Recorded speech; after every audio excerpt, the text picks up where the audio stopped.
नेहा अपने पति के साथ शहर में रहती और खूब अच्छी नौकरी करती। नेहा का शौक दिखावे का था। ये देख, मेरी इयररिंग मेरे हबी ने मुझे दुबई से दिलाई थी, पूरे 20,000 की है। सभी नेहा की इन हरकतों से दुखी थे। कई बार तो लोग उसके मुंह पर उसका मजाक भी उड़ा देते थे, लेकिन उसे समझ ही नहीं आता था। ये सब जो तू खा रही है वो यहीं का है या पति लंदन से तो नहीं लाया था? ना ना, लंदन से क्यों? वैसे मेरे पति के रिश्तेदार सारे ही वहां रहते हैं, लेकिन मुझे तो भारत के फल ही अच्छे लगते हैं। नेहा के जाने के बाद उसके ऑफिस के लोग आपस में बात करते। अरे मैं गई हूँ इसके घर, कुछ नहीं था पहले। लोगों का देख देख कर तो इसने फर्नीचर लिया है। और पति जिसके लिए बोल रही है ना कि रिश्तेदार लंदन में रहते हैं, बाय गॉड ऐसा लगता है किसी गांव से खेती करके आ रहा हो। बताती तो ऐसे है जैसे पता नहीं क्या है। चलो एक दिन इसके घर चलने का प्लान करते हैं, अचानक से पहुंच जाएंगे। वहीं नेहा के घर गांव से उसकी सास आती है। अरे क्या है ये, सारा घर की ऐसी तैसी कर दी। 4 पैसा क्या कमाने लग गई, घर की खाट ही बदल दी।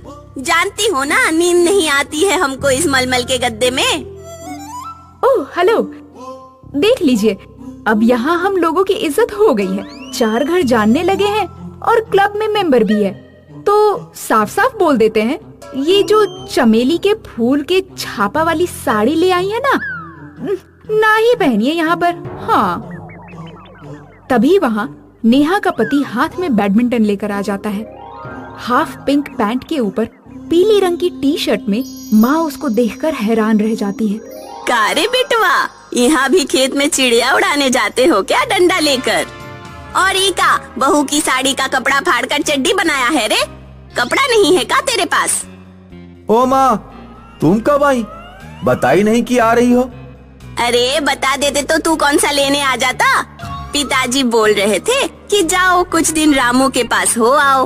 ओए होए ओए होए, यहाँ बोल दिया, अब बोल दिया, आगे मत बोलना।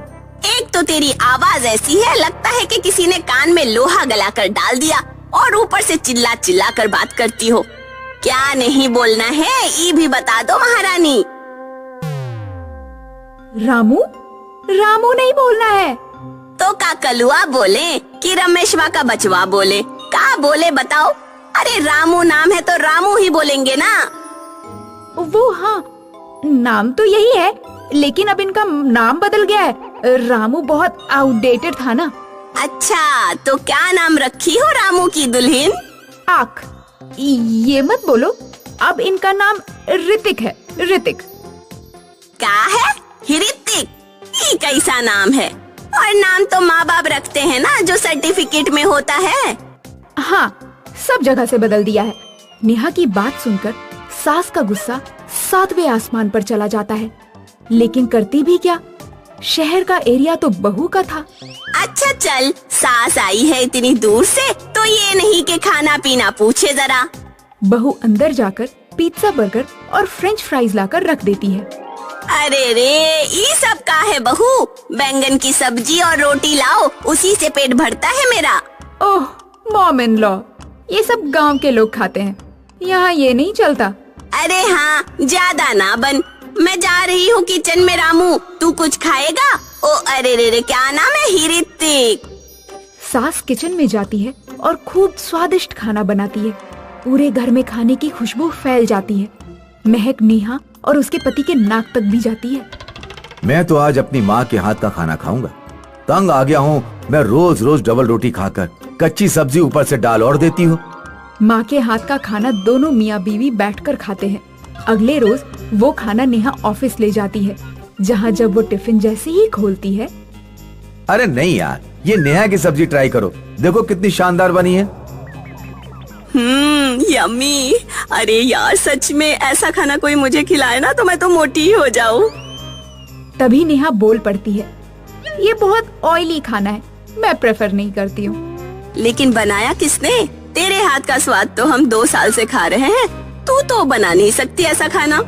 वो मेरी लंदन वाली सास आई भी है ना, वही बनाती है ये सब। पहली दूसरी को आंख मारती है। लंदन वाली सास कोई अमेरिका और दुबई में भी है क्या? नहीं नहीं, मेरे ससुर की कोई दूसरी ब्रांच नहीं है।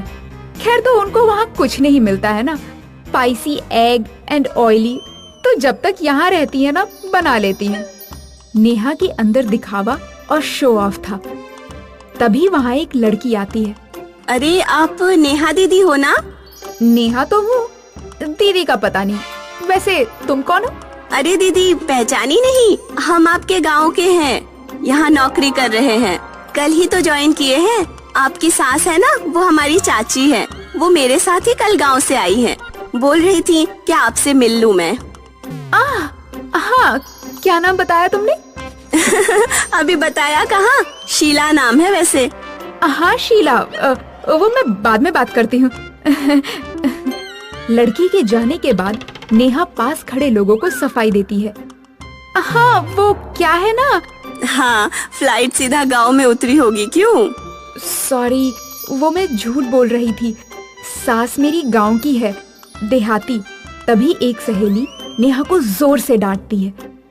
देहाती वो नहीं, तुम हो जो झूठा दिखावा रखती हो। और हाँ, चाहे हम जितने भी बड़े शहर में क्यों ना आ जाएं, एक बात ध्यान रखना कि सबकी जड़ जो है ना वो देहात से ही जुड़ी होती है, तो इसीलिए हर किसी में एक छोटा सा देहात होना जरूरी है। नेहा बात को समझ जाती है और झूठा दिखावा छोड़ देती है।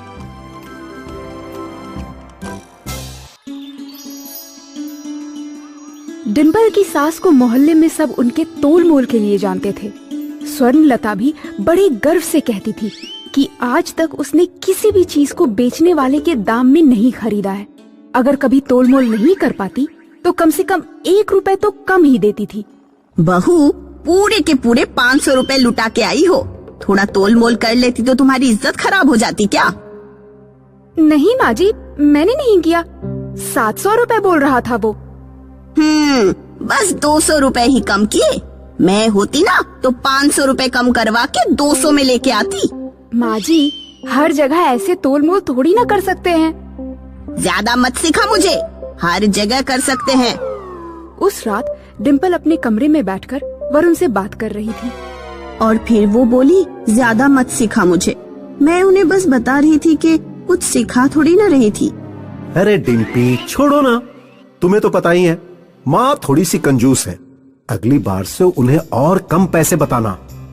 पर तुम्हें नहीं लगता कि कुछ चीजों में इतनी तोल मोल करने की जरूरत नहीं होती? शादी के दिन भी कैसे मेरी माँ से गहनों के लिए बोल रही थी, 2 कंगन और डाल दो, 1 पायल और दे दो, जैसे सब्जी खरीद रही हो। डिम्पी, तुम भी क्या क्या याद रखती हो, हाँ? चलो सो जाओ। दूसरी सुबह स्वर्णलता किचन में आके अपनी बहू को कहती है, डिम्पी, ओ डिम्पी। जी माँ जी। आज तू मेरे साथ सब्जी खरीदने चलेगी। मैं तुझे फायदे का सौदा करना सिखाऊंगी और मेरे साथ चलेगी ना तो सब समझ जाएंगे कि तू मेरी बहू है। फिर कभी फालतू फालतू के दाम नहीं बोलेंगे। चल अब। पर माँ जी, खाना कौन बनाएगा? परवर मत बोल, चल जल्दी। जी। डिंपल का मन ना होते हुए भी उसे अपनी सास के साथ बाजार जाना पड़ता था। बाजार पहुँचते ही सारे सब्जी वाले एक दूसरे से फुसफुसाते हुए स्वर्णलता के बारे में बातें कर रहे थे। माँ जी, आलू ले लेते हैं, घर में खत्म हो गया है वैसे भी। सही सही दाम लगाओ आलू के, 5 केजी ले लूंगी मैं। 50 रुपए किलो है। 50? बाप रे, 250 होंगे 5 किलो के। नहीं नहीं, 100 रुपए में दे दो। क्या मेम साहब, आपसे क्या फालतू के पैसे लूंगा, ले लो 50 में, बहुत अच्छे आलू हैं। ज्यादा बग मत कर, 100 में देता है तो दे दे, नहीं तो और भी सब्जी वाले हैं यहाँ पे। सब्जी वाला 100 में आलू देने के लिए नहीं माना। सास बहू वहाँ से निकलकर दूसरी दुकान पर पहुँचते हैं और डिंपल अपनी सास से कहती है, माँ जी, पूरे बाजार में आलू के भाव 50 रुपए किलो ही हैं। हम 200 में भी ले सकते थे 5 केजी। हाँ हाँ, पैसे तो पेड़ पे उगते हैं हमारे घर में। गधी है तू डिम्पी, 1 नंबर की। ये लोग हमें दुगना दाम बताते हैं। रुक जा, मैं तुझे 100 रुपए में 5 केजी आलू लेके दिखाऊंगी। अब मेरा कमाल देखती जा। स्वर्णलता अपनी बहू को दिखाने के लिए हर दुकान में 100 रुपए के आलू ढूंढती है, पर कोई भी दुकान वाला उसे देने के लिए राजी नहीं था। अब डिम्पल भी परेशान हो रही थी। माँ जी, पूरा बाजार ढूंढ लिया, नहीं मिले ना 100 के 5 केजी। अब तो ले लो 250 में। 12 बजने को आए, घर जाके खाना भी बनाना है। चुप कर तू, तुझे खाना बनाने की पड़ी है? किसी तरह से 150 रुपए बचा लूं, ये नहीं सोचना। मैं थक गई हूँ, आप ही घूमती रहो इस बाजार में। उफ, ये आजकल के बच्चे 2 मिनट धूप में चले नहीं कि थक जाते हैं। बैठ तू यहीं, मैं लेती हूँ 100 रुपए के। डिम्पल एक पेड़ के नीचे छांव में बैठकर अपनी सास का इंतजार कर रही थी। भूख से उसके पेट में चूहे दौड़ रहे थे। कुछ समय बाद सासू माँ अपने हाथ में बहुत सारी सब्जियां लेकर आई। आलू, गोभी, साग, बैगन, टमाटर सब था। डिम्पल सब देख के खुश हो गई कि बस तुरंत घर जाके खाना बना लेगी वो। क्यों मैडम, मान गई ना मुझे? बोला था ना 100 रुपए में 5 केजी आलू ले आऊंगी, और ये बाकी सब्जियां भी आधे से कम दाम में लेके आई हूँ। सीख मुझसे कुछ। वाह माँ जी, सच में मान गई आपको तो मैं। चलिए अब जल्दी से घर जाते हैं और मैं तुरंत बढ़िया सा खाना बना लेती हूँ। डिम्पल और उसकी सास रिक्शा में बैठकर घर चले जाते हैं। रिक्शा से उतरते ही स्वर्णलता हर बार की तरह रिक्शे वाले से भी पैसों को लेकर तोल मोल करना शुरू कर देती है। माँ जी, दे देते हैं ना रिक्शे वाले को 50 रुपए, यहाँ मत शुरू हो जाइए आप। चुप कर पगली, अभी तो तूने मेरा कमाल देखा ना, ऐसे कैसे इसको पूरे पैसे दे दूं? आप करते रहो इससे बहस, मैं चली अंदर, मुझे खाना बनाना है। डिम्पल सारी सब्जियां लेकर किचन में घुस जाती है। थोड़ी देर में सास रिक्शे वाले से झगड़ा खत्म करके घर के अंदर आती है। माँ जी, इधर आइए। क्या हो गया, चिल्ला क्यों रही है? स्वर्णलता किचन के अंदर जाती है तो वहाँ सारी सब्जियां बिखरी पड़ी थी। डिम्पल हाथ में 2-3 कटी हुई सब्जियां लेकर खड़ी है और सारी सब्जियों में भर के कीड़े मकोड़े लगे हुए थे। ये क्या ले आई आप? इसमें सब्जी कम और कीड़े ज्यादा हैं। अब मैं क्या बनाऊंगी आज खाने में? स्वर्णलता अपनी बहू की बात ना मानते हुए सारी सब्जियां खुद काट के देखने लग जाती है। एक एक बैगन में 100-100 कीड़े थे।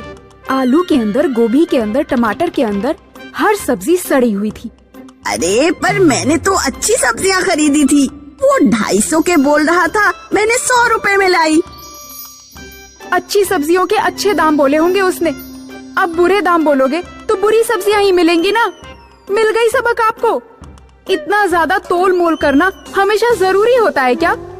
स्वर्णलता रात दिन बस चावल खा के अपने आप को कोसती रहती है और उसके घर वाले भी उसकी आदत को लेकर उससे बहुत सुनाते हैं। उस दिन के बाद से स्वर्णलता को अपनी सीख मिल गई और उसने बिना बात के तोल मोल करना बंद कर दिया।